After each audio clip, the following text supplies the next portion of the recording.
Core पल्मोनाले। ये जो core पल्मोनाले है ये दो वर्ड से मिला है। कोर का मतलब होता है हार्ट और पल्मोनाले का मतलब होता है लंग्स, यानी कि हार्ट की वो बीमारी जो लंग्स के डिजीज़ से हुई है। Heart disease caused by lung disease. ऐसा होता है कि हार्ट में किसी तरह का कंजेस्टिव कार्डियक फेलियर की कंडीशन डेवलप करे या पल्मोनरी आर्टरी का हाइपरटेंशन हो तो सारा जोर यानी कि सारा भार राइट वेंट्रिकल पे पड़ता है और राइट वेंट्रिकल की जो वॉल होती है वो डायलेट कर जाती है और उसकी हाइपरट्रॉफी होने लगती है। इस कंडीशन को हम लोग कोर पल्मोनाले कहते हैं, यानी कि लंग्स की कोई डिजीज़ जिसकी वजह से हार्ट में हाइपरट्रॉफी हुआ, राइट वेंट्रिकल की हाइपरट्रॉफी हुई, राइट साइड जो है इफेक्टेड होता है इस डिजीज़ में। लंग्स की डिजीज़, लंग्स की कई तरह की डिजीज़ होती है।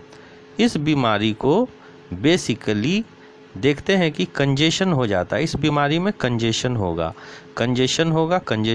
दबाव बढ़ेगा, राइट वेंट्रिकल फैलने लगेंगे। बीमारी को दो कैटेगरी में बांटते हैं, एक्यूट और क्रोनिक। एक्यूट में इम्बॉलिस का फॉर्मेशन यानी कि इम्बॉलिज्म हो जाता है, और जब इम्बॉलिज्म होगा तो ब्लड का तो फ्लो होगा नहीं। एक्यूट कंडीशन में ब्लड का जब फ्लो नहीं होगा तो पूरा लोड जो है राइट वेंट्रिकल को पड़ेगा और राइट वेंट्रिकल में डायलेटेशन और हाइपरट्रॉफी होगी।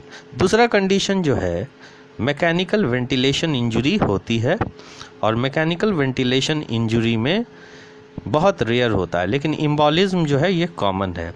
क्रोनिक कंडीशन को देखते हैं। क्रोनिक कंडीशन कई सारी ऐसी बीमारियां हैं जिसकी वजह से ये डेवलप कर सकता है कोर पल्मोनाले। यानी कि एक तो बीमारी हो गई सिस्टेमिक स्क्लेरोसिस। सिस्टेमिक स्क्लेरोसिस में फाइब्रोसिस हो जाता है लंग्स में, ये ऑटो इम्यून डिजीज़ है।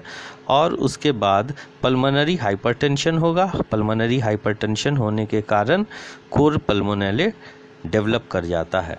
दूसरी बीमारी है पल्मोनरी इंटरस्टिशियल फाइब्रोसिस। फिर सर्जरी के दौरान किसी तरह का ट्रॉमा हो गया लंग्स में, और ये बीमारी डेवलप कर सकती है। ओबेसिटी में, न्यूरोमस्कुलर डिज़ॉर्डर में सांस लेने में प्रॉब्लम हो जाती है, मसल्स प्रॉपरली काम नहीं कर पाता है और हार्ट उससे इफ़ेक्टेड होता है।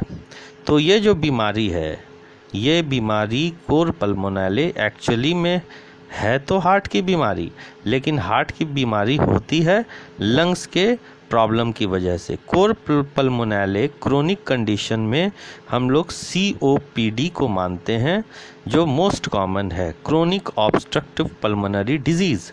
ट्यूबरकुलोसिस एक रीज़न है जिसके वजह से ये बीमारी डेवलप कर सकती है कोर पल्मोनाले की। ठीक है, ये जो बीमारी है इसको हम लोग बड़ा आसानी से इकोकार्डियोग्राफी से देख सकते हैं। ऐसे तो हमें पता है कि जो राइट वेंट्रिकल की जो वॉल होती है उसका थिकनेस 3 से 5 mm का होता है, 3 to 5 mm, लेकिन वो बढ़ जाती है और वो बढ़ करके 10 mm की हो सकती है। ब्लड के फ्लो को हम लोग मेजर कर सकते हैं, कंजेशन को चेक कर सकते हैं, यानी कि मोटा मोटी ये एक ऐसी बीमारी है जिसमें कंजेस्टिव हार्ट फेलियर हो